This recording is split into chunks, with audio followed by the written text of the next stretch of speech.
한국 가요계의 전설들이 미국에 온다. 세시봉 LA 콘서트. 50년이 넘는 우정 속 추억의 이야기와 노래들.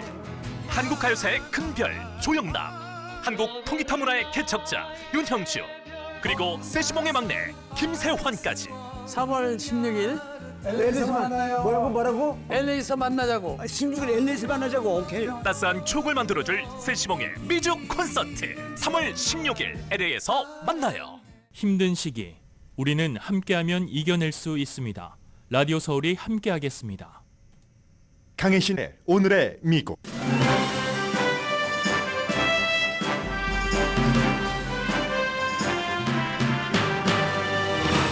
이 시간 세계의 공통적인 탑 뉴스는 푸틴을 비난하고 푸틴에게 도전한 혐의로 북극 감옥에 수감됐던 제야 인사 알렉세이 나발리의 감옥에서의 사망입니다.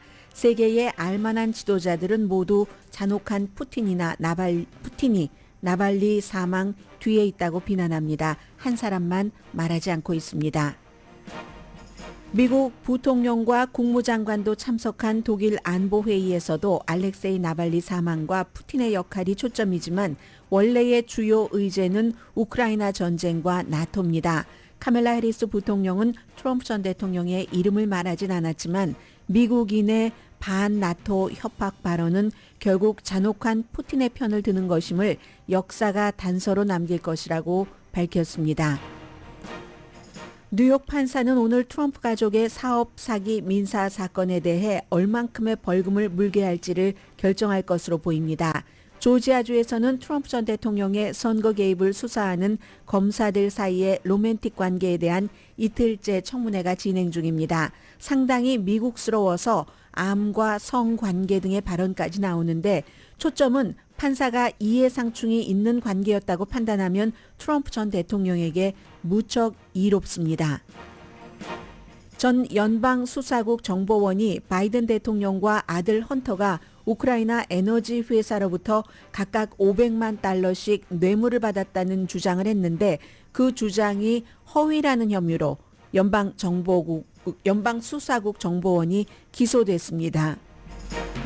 샌프란시스코가 기술의 미래를 건설하면서 스스로 재건할 수 있을까요? 요즘 세계 언론은 샌프란시스코가 다시 일어서고 있는데 완벽하게 성공하려면 로컬 정치가 뒷받침돼야 한다고 지적합니다. 오늘 이코노미스트의 기사이기도 합니다.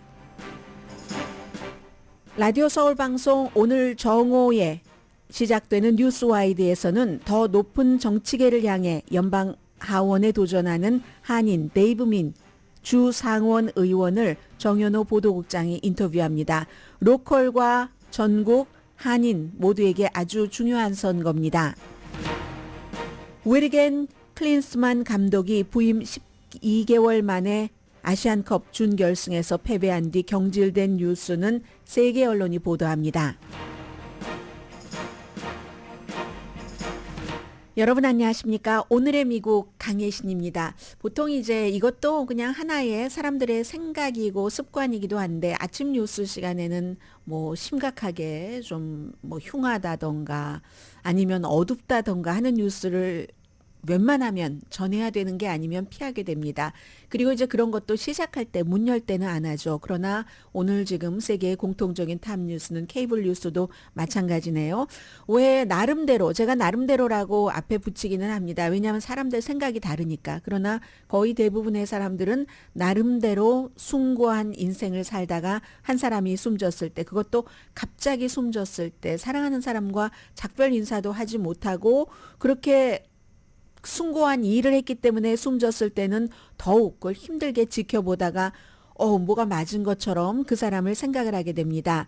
실감되지 않기도 하겠죠. 가족들은 오늘 지금 알렉세이 나발리라고 여러분들께는 몇 년 전에 이제 많이 기억들을 하실 거예요. 이 사람이 그 시베리아에서 어디로 향하는 그 러시아 내부 모스크바였던가요?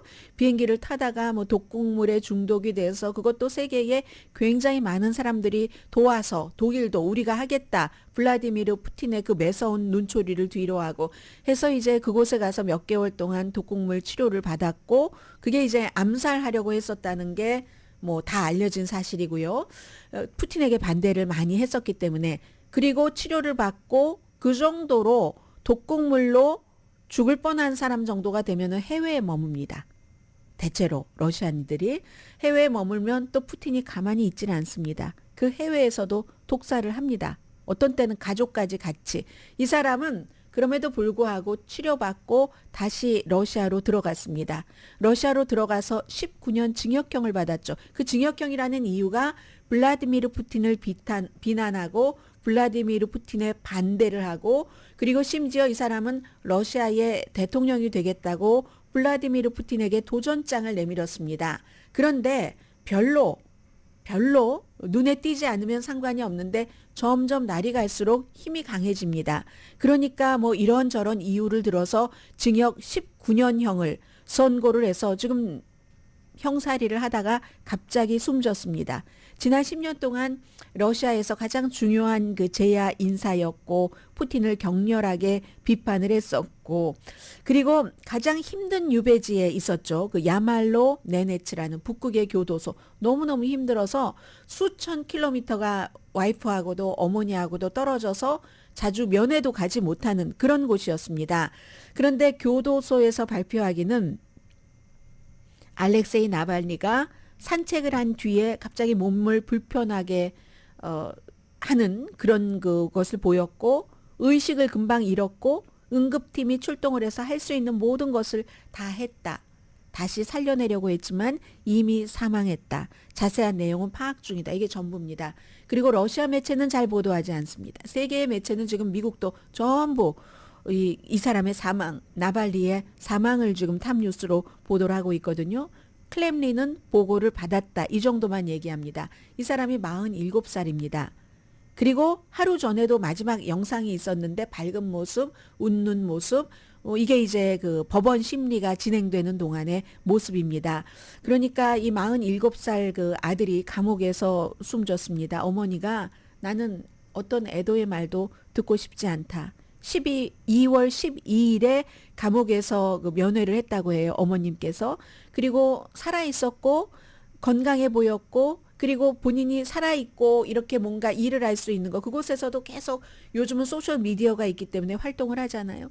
나는 행복합니다. 이렇게 행복해하는 아들을 봤는데 며칠 만에 오늘 16일이잖아요. 며칠 만에 숨졌기 때문에 나는 그냥 평이한 애도 나에게 애도를 하지 말아라 라고 얘기를 합니다. 이 나발리의 변호사는 아직 논평하지는 않을 것이라고 얘기를 했지만 러시아 당국이 감옥에서 알렉세이 나발리를 살해했다. 그렇지만 불행하게도 우리는 그것을 확인하거나 증명할 방법이 없다라고 얘기를 합니다. 러시아의 국영 매체, 러시아 뭐 RT 이런 데서는 전문가들이 나와서 혈전이다 이렇게 얘기를 하거든요. 그랬더니 또 이 알렉세이 나발리를 치료했었던 한 의사가 얘기하기를 정말 엉뚱하네. 왜냐하면 그런 종류의 진단은 지금 이 사람이 숨진 지 얼마 되지 않았잖아요. 부검을 해야지만 밝힐 수 있는 말이다라고 얘기를 합니다. 아무튼 이 알렉세이 나발리라는 사람은 지금 미국이 러시아와 우크라이나를 두고 말하자면 미국과 세계가 전쟁을 하고 있고 그 사이에 미국 내부에서는 공화당이 우크라이나를 지원하지 않는다고 해서 러시아가 굉장히 유리한 그런 입장입니다. 그 상황에서 블라디미르 푸틴의 우크라이나 침공도 이 알렉세이 나발리는 굉장히 비난을 했던 사람입니다. 그런 나발리가 숨졌고 대부분의 러시아의 푸틴으로부터 눈에 가시처럼 생각되는 사람은 떠났지만 러시아로 돌아가서 2021년이었어요. 그게 2020년도 8월 달에 시베리아를 방문을 하고 그리고는 그때 그 노비초크 신경물질로 그 암살을 시도했다가 결국은 독일에서 너무 깨끗하게 다 청소를 해줘서 몸을 그래서 살아난 사람이잖아요. 그 자체도 굉장히 빅뉴스였고 이 사람이 모스크바로 돌아갈 때도요. 그것도 엄청난 빅뉴스였습니다. 아내가 공항에서요. 독일 공항에서 이제 같이 이제 모스크바로 가고 그리고 모스크바 공항에서는 남편이 이제 체포돼 가는 끌려가는 그거 이제 아내와 남편이 젊은 사람들이잖아요. 젊은 사람들이 끌어안고 남편은 감옥으로 가고 아내는 감옥으로 가는 남편을 이제과 잠시의 그 동행을 한 거죠. 그 독일에서부터 이제 일했던 것들도 심사대에서 끌려가는 남편을 봤고 그게 이제 시간이 조금 지났어요. 그리고 그 이후에는 37개월 동안 감옥 밖에 나오지 못한 사람이 알렉세이 나발리입니다.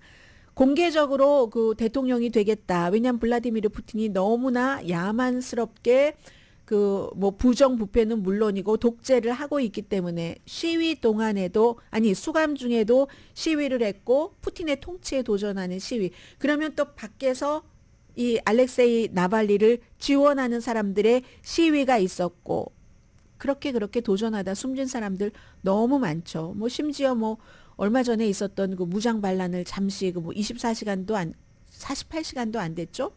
이 예브게니 프리고진 같은 경우도 뭐 푸틴과 뭐 푸틴에게 반란한다고 모스크바로 올라간다고 하다가 결국은 뭐 주변에 뭐 옆에 그 푸틴에 붙어서 사는 대통령 등등의 도움 등으로 이렇게 좀 수습되는 듯 하다가 몇 주일도 안 돼서 의문의 비행기 사고를 당해서 숨졌잖아요. 이게 블라디미르 푸틴입니다. 이 같은 블라디미르 푸틴을 지지하는 정상적인 국가는 없습니다. 물론 국가도 국가나 개인이나 본인들도 살아야지 되니까 어느 정도 거래를 하는 건 있죠. 거래는 하지만 푸틴을 지지하는 국가나 좋은 사람은 없습니다. 아무튼 그래서 이제 나발리가 며칠 전에도 친구들에게 뭐 건강을 너무 걱정하니까 건강에 대해서 걱정하지 마. 그런데 이제 형벌이라는 게 가장 큰 형벌이 혼자 두는 거잖아요. 280일을 고립시켰답니다. 그런데 러시아 법에도 15일 이상은 고립시키는 게 안 된다고 하는데 뭐 푸틴의 국가에서 푸틴 맘대로 안 되는 게 어디 있겠습니까? 그리고 그러한 국가를 꿈꾸는 다른 나라 지도자들도 많이 있고요. 미국을 포함해서 만약에 알렉세이 나발리가 풀려난다 할지라도 70세였을 겁니다. 19년 징역형을 받고 70대였을 텐데 이번이 뭐 세 번째 징역이고 아무튼 그의 사망을 교도소에서 발표하고 몇 분 만에 국제사회는 뭐 당연히 애도를 하고요. 어머니가 애도할 그럴 타임도 아닌 것 같다라고 얘기를 해도 애도를 하고 푸틴에 대한 발언이 많죠. 프랑스, 러시아의 탄압에 저항한 대가로 목숨을 바쳤다. 전부 이제 뭐 대통령이거나 총리거나 하는 사람이 하는 얘기예요. 영국의 그 데이비드 카멜론 전에 총리였기도 했고 지금은 외무장관이죠. 푸틴 정권의 끔찍함을 보여준다. 카멜라 해리스 독일의 안보회의에 가 있죠. 푸틴의 만행을 보여주는 추가적인 신호고 러시아의 책임이 있다. 안토니 블링켄 국무장관도 가 있습니다. 그의 죽음 그리고 그 나발리에 대한 푸틴의 집착, 푸틴의 두려움은 정말 푸틴의 부패와 약점을 강조할 거다. 이 죽음은 러시아의 책임이 있다라고 얘기를 했습니다. 그리고 니키 헤일리 지금 공화당 예비선거 후보도 푸틴이 했다. 마이크 펜스 전 부통령도 당연히 푸틴을 비난을 했고요. 푸틴을 이 경우에 옹호하는 사람은 있어서는 안 된다라고 얘기를 했고 체스 챔피언 크렘린을 굉장히 비난하는 사람이기도 하죠. 가리 카스파로프 푸틴이 살인자다라고 얘기를 했습니다. 그러면서 이 사람은 푸틴에 대해서 더 강한 입장을 취하지 않는 서방 세계 지도자들을 비난을 합니다. 그리고 푸틴을 비난하는 서방 세계와 서방 세계 지도자들도 말만 그러고 행동은 더 따끔하게 해야지 되는데 그렇지 않는다고 하면서 막 화났어요. 이분은 싸울 의지가 없으면 괜히 말로만 떠들지 말아라라고 얘기를 했습니다. 그래서 이제 이 푸틴을 반대하는 사람의 러시아 감옥에서의 사망은 러시아와 우크라이나 이 전쟁이 2주년 2월 24일이 2주년이잖아요. 그리고 미국이 이렇게 푸틴의 신뢰는 그 내부에서는 커집니다. 왜냐하면 언론도 완전히 장악했으니까. 그 블라디미르 푸틴을 지지하지 않는 언론사의 사주 기자들은 다 어디로 가겠습니까? 사라지죠. 목숨 내놓고 일하다가 숨져버리고 마니까 지금은 뭐 거의 100% 장악했기 때문에 사람들은 들려주는 것만 듣고 보고 하고 있기 때문에 그리고 미국의 우크라이나에 대한 지원은 약해져서 상원은 우크라이나에 대한 $600 지원한 뭐 패키지 뭐 이스라엘까지 포함해서 통과시켰지만 하원이 마이크 존슨이 그럴 필요 없다고 얘기를 하니까 트럼프 전 대통령과 지금 짝짝꿍이 돼 있기 때문에 그래서 이건 어떻게 될지 알 수가 없습니다. 바이든 대통령은 아직 얘기하고 있지 않은데 아마 말할 겁니다. 오늘 금요일이긴 하지만 오하이오주에 팔레스타인에 가 있습니다. 오하이오주의 팔레스타인이 지난해에 막 독성 물질을 실은 열차가 탈선을 해서 마을이 다 황폐했잖아요. 거기 가서 당연히 연설을 할 것이고 연설을 하고 나면 동행한 기자들이 이 얘기를 알렉세이 나발리의 죽음에 대해서 물어보면 대답은 거의 그 짐작은 됩니다. 그때 얘기하려고 바이든 대통령은 아직 얘기하지 않는 것 같고요. 그런데 바이든 대통령이 2021년도에 푸틴과 정상회담 했잖아요. 어제 말씀드린 푸틴이 내가 2021년도 정상회담 할 때 보니까 바이든 멀쩡하더라. 뭐 뭘 보고 회담을 했다고 하는데 나도 봤다. 내가 보기엔 멀쩡하다. 난 트럼프보다 바이든을 지지한다라고 속에 없는 말을 했는데 그 정상회담을 한 뒤에 바이든이 한 얘기가 있습니다. 만약에 알렉세이 나발리가 감옥에서 사망하면 러시아 지도자 블라디미르 푸틴에겐 파괴적인 결과가 있을 것이다. 아마 뭔가 미국이 행동을 하지 않을까 싶습니다.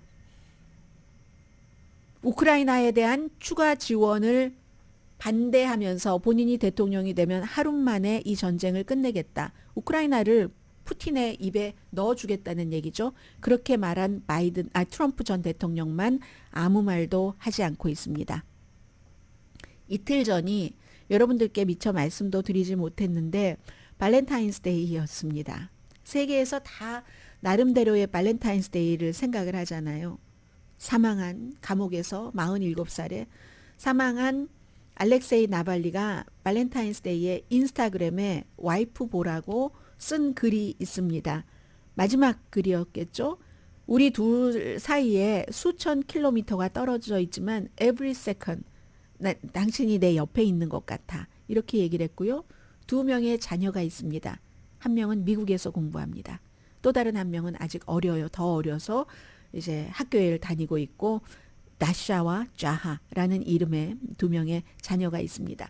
그리고 이제 또 하나 중요한 것은 블라디미르 푸틴을 비난하는 사람은 한 20년 전에는 그래도 비난을 할 수가 있었습니다. 그런데 지금은 비난을 하지 못합니다. 언론까지 장악을 했기 때문에 언론이 침묵을 하니까 도저히 어떻게 알 수도 없고 뭐 할 수도 없는 거예요. 심지어 해외 언론 터커 칼슨 같은 사람은 블라디미르 푸틴을 찬양하잖아요. 미국 밖에서. 찬양하고 욕먹고 조롱받고 아니 허접한 질문을 가지고 왔네.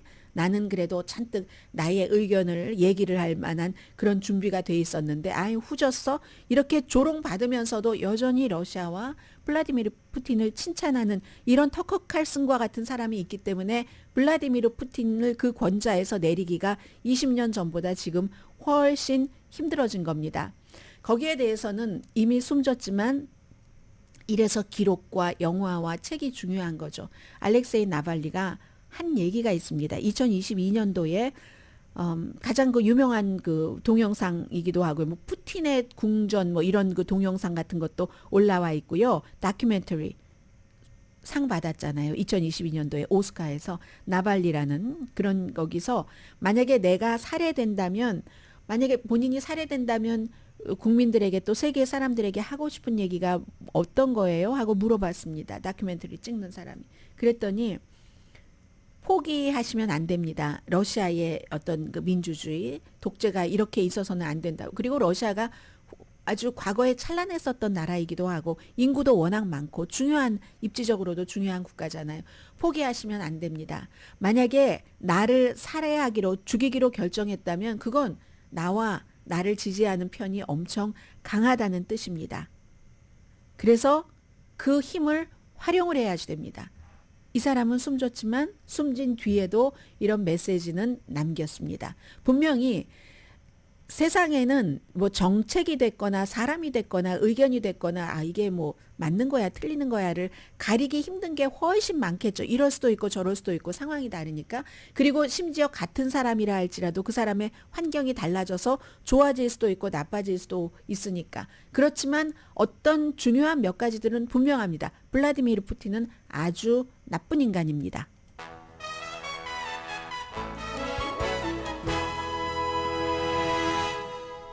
오늘의 미국은 전문가가 추천하는 이민법, 가정법 전문 재인정 종합법률사무소, 총 20억 달러 승소, 교통사고와 상해 전문 브라이언 타필라와 CG 변호사 그룹, 코지다운 갤럭시 이불은 잠이 솔솔오게 하는 기능성 거위털 이불로 독일 회사와 함께 생산합니다. 코지다운 갤럭시 이불 공동후원입니다.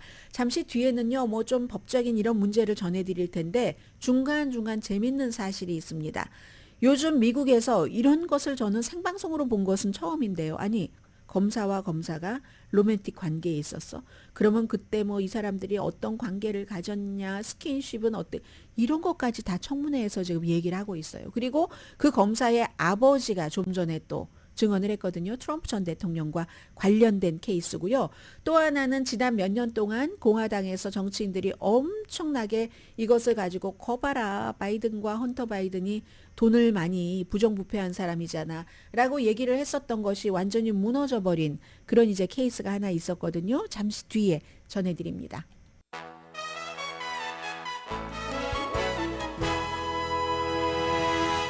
라디오 서울 방송 오늘의 미국 듣고 계십니다.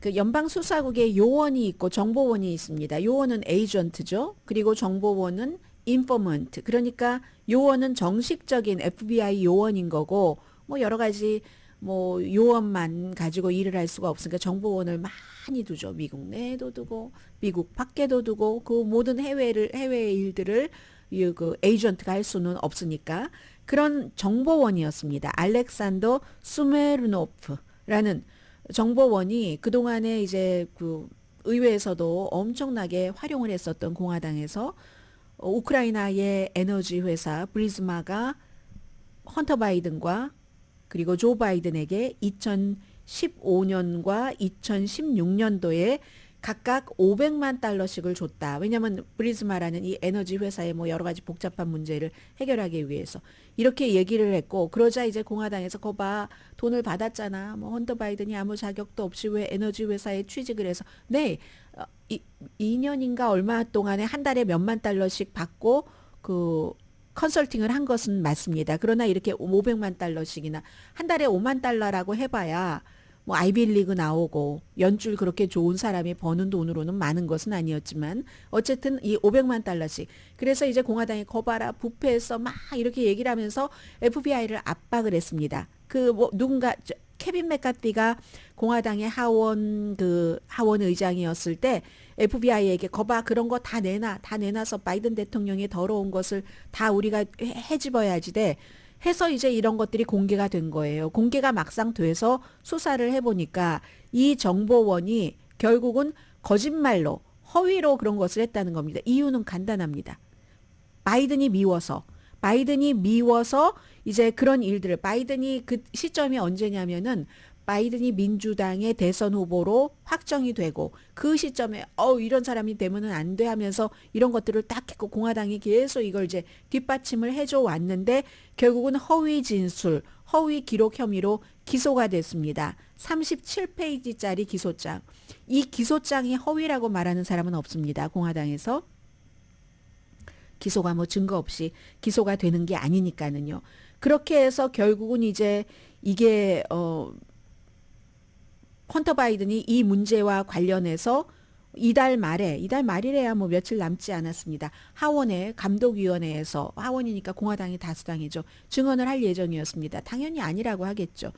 지금까지도 아니라고 했었고, 그리고 이제 이렇게 기소된 이 인물은 뭐 국적은 발표하지 않았어요. 그런데 러시안 말을 쓰고 이름도 러시안이잖아요. 알렉산더 수메르노프라는 러시안, 이름도 러시안이고, 그렇게 해서 만약에 이 사람이 유죄가 선고가 되면은 최대 25년 그 허위 주장을 하고 허위 진술을 하고 한 것에 대해서 25년 징역형에 처해질 수 있다는 겁니다. 그러니까 이번에 이제 하원에서 이제 헌터 바이든이 증인으로 나갈 때 공화당이 굉장히 좀 머쓱해진 거죠. 이걸 가지고 엄청나게 많이 얘기를 하고, 저도 며칠 전에 그 동료와 우연히 만나서 얘기를 하게 됐는데, 뭐 동료도 뭐 이런 비슷한 얘기를 하던데요.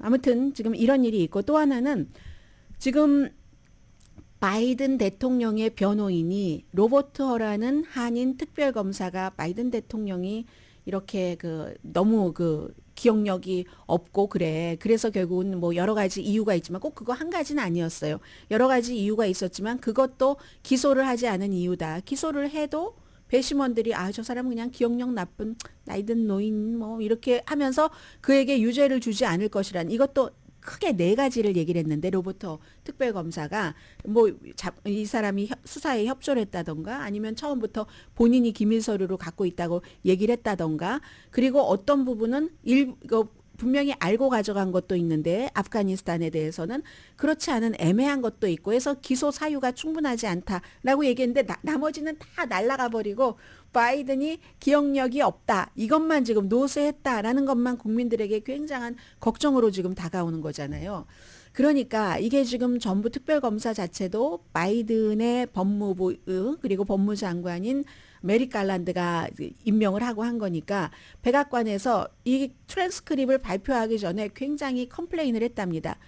그런 부분까지 다 이런 트랜스크립을 발표를 할 필요가 있겠는가. 왜냐하면 전에 뭐 로버트 뮬러 특별검사 수사하고 있었을 때 트럼프 전 대통령에 대해서 수사한 결과에 대해서는 그 당시에 그 법무장관인 윌리엄 바가 다 가려가지고 무슨 말인지 읽을 수가 없었어요. 그 당시에는. 근데 지금은 하나도 안 가리고 바이든의 법무장관이 다 공개를 하라고 한 거잖아요. 그래서 백악관과 법무부가 굉장히 그런 점에 대해서 뭐 사이가 나빴었다 뭐 이런 얘기가 아무튼 있고요. 그리고는 이제 트럼프 전 대통령으로 오면은 바이든 대통령이 지금 오하이오주로 가기 전에 날바니에 대해서 알렉세이 날바니의 죽음에 대해서 얘기를 할 것인가 봅니다. 지금 백악관에 자리가 마련이 돼 있네요. 트럼프 전 대통령으로 가면은 트럼프 전 대통령은 좋을 수도 있어요. 지금 조지아주에서 선거에 개입한 혐의에 대해서 수사를 하고 있는 지방검사, 이 파니 윌리스 지방검사가 그 풀튼 카운티에서는 최초로 여자 검사였던 겁니다. 그런데 이제 이 사람이 특별검사를 임명을 하면서 네이선 웨이드라는 남자예요. 그게 이제 남녀 관계가 됐다 하는 그러니까 이건 이해 상충이 있다 하는데 이 이해 상충이라는 게요. 사건을 꼭 뭐 여기 좋게 해준다 이런 게 아니라 지금 트럼프 측의 트럼프에서 제기한 건 아니에요. 트럼프와 같이 이게 기소된 한 사람이 제기를 한 건데 그 변호사들이 하는 얘기가 이렇게 남녀 관계로 어디 뭐 여행도 가고 하면서 그러면 자기가 네이선을 이렇게 특별검사로 두고 돈을 그다지 많이 받지는 않았습니다. 보통 때 특별검사의 그 돈에 비교하면 그 돈을 주고 그 돈으로 그럼 데이트를 할 때 남자가 냈을 거 아니야. 남자가 내면 이 여자는 이득을 받잖아. 그 파니 앨리스는 이득을 받잖아. 이건 되지가 않아. 이런 사람이 이 사건을 맡을 수가 없어 하는 게 주장입니다. 그리고 판사도 얘기를 듣고 그 남녀 관계에서 그 같은 이해 상충이 있었다면은 이 검사가 이 사건 맡으면 안 되라고 할 수도 있다고 했거든요. 그리고 이 검사가 안 되면 그 검사실에서 안 받고 그렇게 되면 어떻게 되겠습니까? 지연이 되거나 어떻게 되거나 트럼프 전 대통령에겐 굉장히 좋은 거예요. 거기에 대해서 이 두 사람이 어제 다 증언을 했습니다. 파니 윌리스와 네이선 웨이드 이 특별검사는 잘한 것 같아요.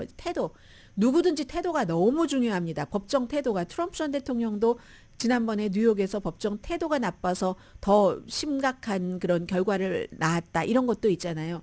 이 네이선 웨이드는 아주 점잖게 얘기하고 파니 윌리스라는 검사가 워낙에 독립적인 사람이기 때문에 뭐 예를 들어 여행을 갔어도 나중에 꼭 그거를 이제 갚았다. 그리고 지금 굉장히 이 사건도 미묘하고 그렇기 때문에 그러한 것들을 우리가 조심을 했고 그런데 캐시로 갚았으니까 그 증명할 방법이 없다 하는 얘기예요. 같이 뭐 여행을 해서 내가 해줬던 것은 샌드위치를 만들어줬던 건 뭐 그 정도라고 할까 공짜라고 하면 뭐 이렇게 얘기를 했는데 파니 윌리스는 굉장히 태도 자체가요. 막 의자에 이렇게 비스듬히 앉아서 막 거칠게 막 화를 내고 그리고 뭐 내가 지금 이건 재판이 아니야. 내가 재판받는 게 아니야. 재판은 다른 것이고 이건 뭐 이런 식으로 얘기를 하면서 이 사람들이 그 로맨틱한 관계였다가 로맨틱한 관계가 끝난 것과 이 사건이 어떤 연관이 있는가 뭐 일일이 다 말씀드릴 필요는 없고 자신들은 아무런 이런 뭐 꺼리낌이 있는 그런 게 아니다 하는 것이고 있다 하는 것이니까 나중에 파니 윌리스가 뭐라고 얘기를 하냐면요.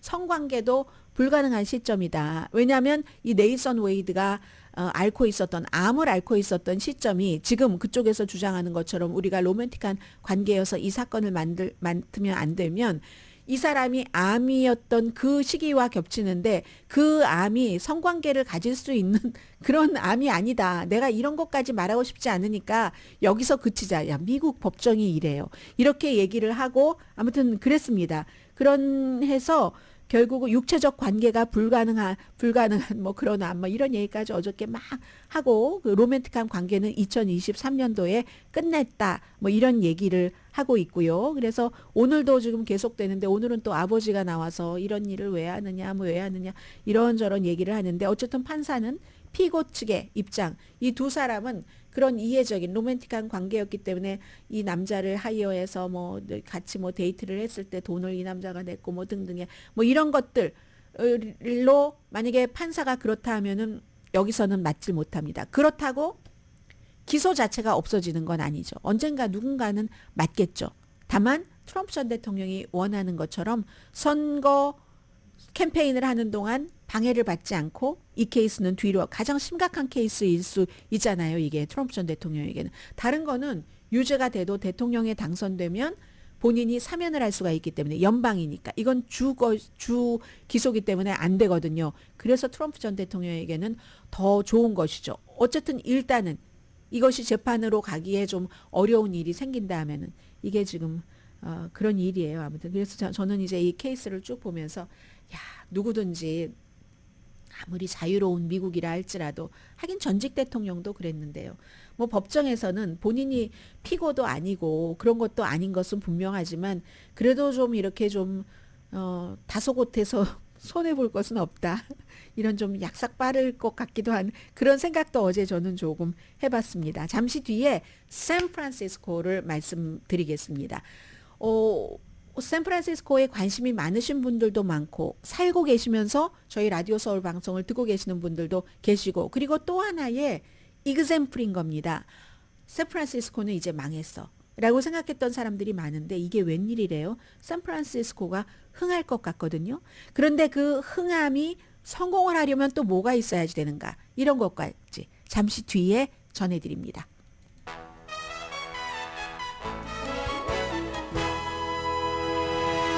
라디오 서울 방송 오늘의 미국 듣고 계십니다. 샌프란시스코가 이 테크놀로지 미래를 건설하면서 다시 이제 재건이 될 수 있을까? 사람들은 정말 그 파멸하는가? 파멸할 것이야. 이렇게 생각을 했었는데 지금 현실이 놀랍게 돼가고 있다. 오늘 그 이코노미스트의 보도입니다.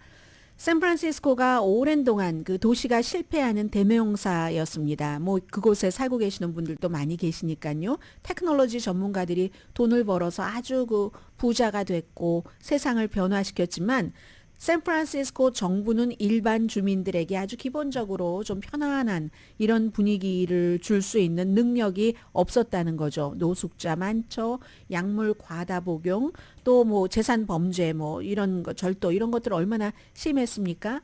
그러다가 코비드 19이 닥쳤죠. 이런 때는 닥쳐왔습니다. 그런데도 원격 근무를 하게 됐죠. 그 뒤에는 그리고 나서는 도시가 막 텅 비고 사무실 같은 것 뭐 그러니까 샌프란시스코가 정말 이건 정말 샌프란시스코가 이렇게 죽는 것을 우리가 보는 거야? 라고 생각을 해왔다는 겁니다. 그런데 그러다가 지금 미래는 이미 들어왔습니다. 인공지능 시대로. 샌프란시스코가 다시 인공지능의 붐의 중심지라는 겁니다. 왜냐하면 그전에 그렇게 해왔었으니까. 그래서 지금 인공지능이라는 행운의 여신을 딱 잡게 된 이 샌프란시스코라는 도시는 도시를 개혁하는 기회로 해야지 된다는 아주 좋은 기회라고 얘기를 합니다. 정말 몇 년 전까지 사회적으로 너무 무질서하고 정치도 샌프란시스코 정치 독했죠. 독하다는 게 스트롱하는 독한 게 아니라 독성, 포이즌 같은 이런 것들. 그리고 정말 사람들이 줄줄 눈물을 흘릴 만한 이 이코노미스트의 표현이에요. 갑자기 눈물을 흘릴 만한 하니까 위핑 하는 우는 그 피카소의 그림이 생각나는데 그래서 우는 거 아니고 주택값이 너무 비싸서 우는 그런 것. 그리고는 이제 이 팬데믹이 딱 얽혀서 그랬었는데 그러니까 이제 벤처 캐피털리스트들이 베이 지역 저 너머로 캐시를 이제 이동하기 시작했다는 거죠. 테크놀로지 회사도 그렇고 또 사람들도 그렇고 사무실을 버리고 때로는 도시 전체를 버렸습니다. 그래서 도시에 사람이 없어지면은 그 마지막 장식은 항상 사람이기 때문에 그 다음엔 끝나는 거잖아요. 그러면은 노숙자들은 늘어나고 약물 사용 점점 많아졌고 여러 가지 정책에 따라서도 retail for risk 그 베이컨시가 너무너무 많아졌다는 거죠. 완전히 벽지처럼 도시를 뒤덮었다는 겁니다.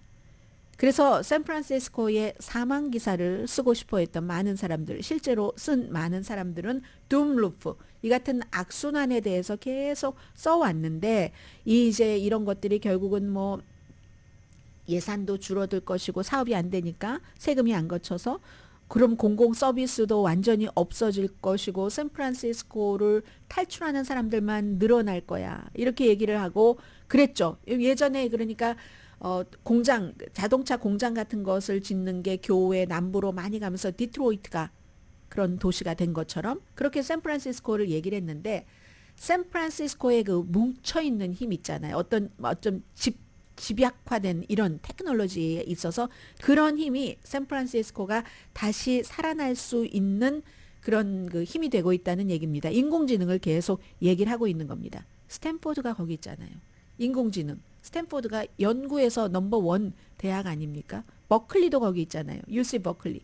이렇게 가까운 곳도 굉장히 그 테크놀로지 회사들이 스타트업을 만드는데도 그런 회사를 만드는데도 중요하고요. 뭐 오픈 AI도 샌프란시스코에 본사가 있잖아요. 뿐만이 아니라 다른 회사들에서 이제 뭐 애플도 인공지능 만드는 것 뭐 얼마 안 되면은 금방 아주 세련된 건 나오는 것처럼 얘기하던데 엔트로픽이라든가 아니면 아마존에서 하는 그리고 무슨 뭐 데이터블릭스 또 많아요. 무슨 스케일 AI 등등 많은 회사들이 다 세계 어느 곳에도 뭐 하나도 갖지 못할 것 샌프란시스코에 다 대형 그런 그 스타트업 중요한 인공지능 회사들이 베이 지역에 있다는 얘기입니다. 그러니까 결국은 다시 그런 곳이 있으면 자금이 증가할 수밖에 없다는 얘기. 인재는 물론 있으니까 이 자본과 인재를 끌어들이는 그 자석과 같은 힘이 여전히 스탠포드와 버클리를 중심으로 있다는 얘기입니다. 그래서 이 샌프란시스코라는 도시가 이 도시를 그러면 어떻게 지금 더럽혀진 도시를 고치는가 그 기회가 굉장히 중요한데 유권자들도 힘을 보태야지 된다는 얘기입니다. 유권자들이 사실은 우리 샌프란시스코 극좌 정치 말이야 너무 심해 실증 나서 하고 관심을 껐는데 나만 잘 살면 돼. 이런 식으로 그랬는데 그게 그것은 통하지가 않고 이미 젊은 사람들은 아니야 뭔가 참여를 해야지 돼 하는 쪽으로 많이 갔다는 겁니다. 샌프란시스코가 어느 적이냐면요 막 규정 같은 것을 너무 심하게 해서 공중화장실 하나의 비용이 170만 달러랍니다. 이게 말이 됩니까? 공중화장실 하나의 비용이 그 정도로 돼. 그러니까 어떤 부분은 보면은 너무 호화롭죠. 돈을 많이 받는 테크놀로지 업계 요즘은 뭐 해고도 많이 됩니다만은 그런 그런 사람들은 나만 잘 살면 되지 아주 편안한 곳에 그리고 샌프란시스코가 막 황폐해지는 것을 그냥 별로로 생각을 했었는데 대조적으로 요즘에는요 젊은 사람들이 이거 무슨 정치도 너무 심각해 너무 좌파야 이렇게 하면서 참여를 한다는 얘기입니다. 중요한 그런 예가 현상 유지에 반발하는 샌프란시스코 선거 결과가 최근에 나오고 있잖아요. 2022년도에 유권자들이 교육위원들이 너무해 하면서 3명 그냥 없애버렸죠. 그리고 극도로 진보적인 지방검사 소환하고 이런 일들. 그런데 여기서 끝이면 안 된다. 올해 선거는 이제 3월 5일부터 예비선거 시작되니까요. 캘리포니아주에. 대선으로 가려지기는 하겠지만 그래도 3월 11월에 열리는 이 로컬의 그 여러 가지 그 선거들은 샌프란시스코 유권자들에게 정말 변화를 줄 수 있는 힘을 준다는 겁니다. 현재 시장이 조금 온건하잖아요. 그 런던 브리드 시장과 같은 온건한 민주당이긴 하지만 온건합니다. 뭐 주택을 짓는다거나 아니면 뭐 사업하는 사람들 세금을 감면해 준다던가 뭐 여러 가지 이 하는 것을 조금 온건하게 하는데 그게 또 방해 세력도 있기는 있지만 그렇지만 만약에 유권자들이 샌프란시스코 슈퍼바이저에 또 샌프란시스코 시의회에 온건한 사람들을 선출을 하면은 더 쉽게 샌프란시스코를 살릴 수 있다는 겁니다. 물론 그 센스블한 그 상식적인 사람들이 공직에 들어가더라도 갑자기 큰 변화를 이루기는 힘들겠지만 왜냐하면 나만 좋으면 된다. 뭐 홈리스 피플 난 상관없어. 우리 집에 없으니까 이게 님비잖아요. 내 앞마당은 안 되고 다른 사람 내는 되고 이게 너무 강해졌던 것이 샌프란시스코의 문제이긴 한데 두 번째 기회는 없으니까 기회는 이번이니까 젊은이들이 이렇게 좀 나도 참여도 하고 또 세상도 변화시키고 기술 분야에서 나의 능력도 인정받고 그렇게 하려는 것이 많으니까 그 같은 열기를 샌프란시스코가 충분히 활용을 해서 선거도 좀 잘 치러서 이게 너무 극좌적인 곳으로 가지 않으면 샌프란시스코는 분명히 다시 살아나는 성공의 기회를 완성할 수 있을 것이다. 이게 오늘 이코노미스트의 보도입니다. 오늘 저희 12시에 그 정오 뉴스가 1시간으로 얼마 전부터 늘었잖아요. 이 광고에도 나오던데요. 정현호 보도국장이 직접 진행을 하는데 한 12시 15분 정도가 되지 않을까 싶습니다. 데이브 민 캘리포니아주의 상원 의원이 UC 얼바인의 이제 법대 교수를 하다가 젊은 분이잖아요. 이분이 연방 그 하원에 도전을 하기 때문에 오렌지 카운티 지역구이신 분들은 잘 아시죠? 37지구든가요? 그렇죠? 네, 그래서 이제 선거가 얼마 남지 않았고 오늘 데이브 민 그 상원 의원을 그 정현호 보도국장이 인터뷰를 하니까 그런 남이 얘기할 때 들어주는 것부터 로컬에서의 그 정치력은 시작되는 거잖아요. 우리가 샌프란시스코 얘기를 했지만 로스앤젤레스 아니면 뭐 조지아주의 애틀란타에서 저희 오늘의 미국을 듣고 계신 분들도 계실 테고요. 오늘 정오 시간에 인터뷰도 관심 가져주시고요.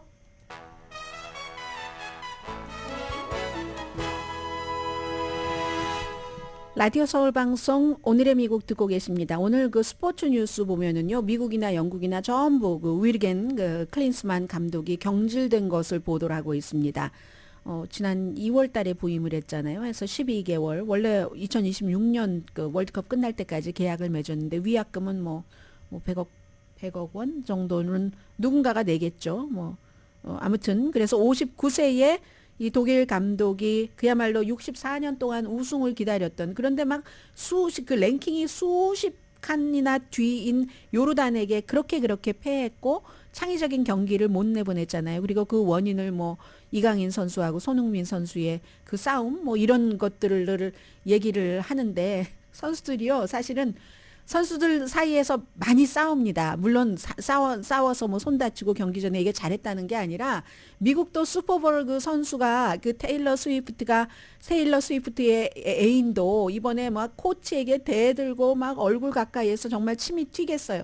그렇게 난리를 치다가도 또 서로 ESPN 같은 데 나와서 우리요 이건 켈시가 사과했어요. 이렇게 얘기하고 끝나고 하잖아요. 그 선수들의 그런 것들이 있으니까. 그런 것까지 또 다 그 감독이 감당을 해야지 되는 것이기도 한데 쟤들이 싸워서 졌어? 말이 안 되잖아요. 64단계 그 뒤인 그 요르단에게 뒤져서 아무튼 이런 일들. 그래서 이제 세계가 보도를 하는 것 같고요.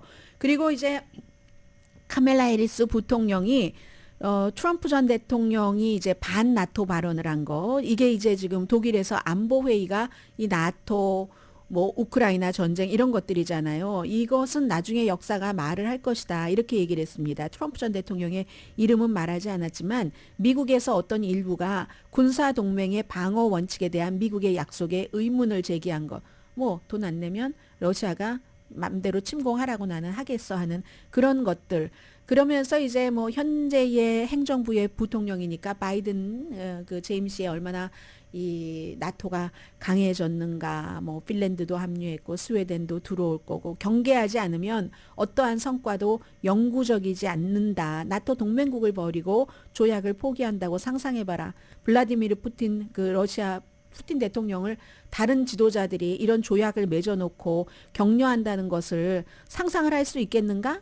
이런 그 얘기도 했고요. 그리고 이제 그 우크라이나에 대한 지원 같은 것도 얘기를 했는데 시간이 됐으니까 이 정도로 멈추고 오늘의 미국은 전문가가 추천하는 이민법, 가정법 전문 재인정 종합법률사무소 총 20억 달러 승소, 교통사고와 상해 전문 브라이언 타필라와 CG 변호사 그룹, 코지다운 갤럭시 이불은 잠이 솔솔 오게 하는 기능성 거위털 이불로 독일 회사와 함께 생산합니다. 코지다운 갤럭시 이불 공동 후원이었습니다. 10시에 브라보 마이 라이프 방송됩니다. 그리고 저는 이제 끝날 때까지 계속 말씀을 드려야죠. 이스라엘과 하마스의 전쟁에 대해서도 얘기를 했는데 지금 미국, 영국, 프랑스, 캐나다, 호주, 뉴질랜드 이런 모든 나라들이 전부 이스라엘 측을 향해서 그 라파에서의 지상 공격을 피하라고 얘기를 하고 있거든요. 어떻게 될지는 모르겠습니다만은. 그리고 방금 전 바이든 대통령은 알렉세이 나발리의 죽음에는 푸틴이 있다라고 말을 했습니다. 주말입니다. 잘 지내세요. 강혜신이었습니다.